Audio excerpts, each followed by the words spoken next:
السلام عليكم ورحمة الله. موعد مباراة الاتحاد اليوم من أمام السباهان أصفهان في دوري أبطال آسيا 2023-2024 في مباراة الذهاب، مباريات الأسبوع الثاني.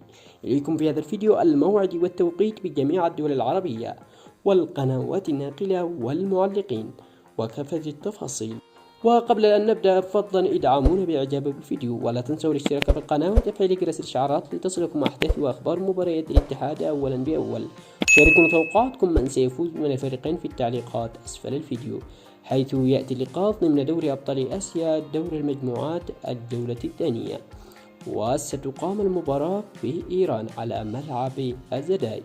وبينما ستكون المباراة منقولة عبر قناة دبي سبورت آسيا وإس إس سبورت، وأيضا إس إس سبورت 5 وبين سبورت الاتحاد الآسيوي.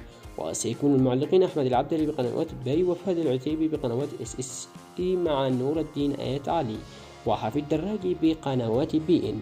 وستكون القنوات مشفرة، ولن يكون هنالك بث في القنوات المفتوحة، حيث ستقام المباراة مساء الاثنين 2023 شهر 10 يوم الاثنين، وذلك في تمام 7 مساء بتوقيت السعودية وقطر والعراق والأردن والبحرين واليمن، 8 مساء بتوقيت الإمارات وعمان، و6 مساء بتوقيت مصر والسودان وليبيا، و5 مساء بتوقيت مصر بتوقيت تونس والجزائر والمغرب.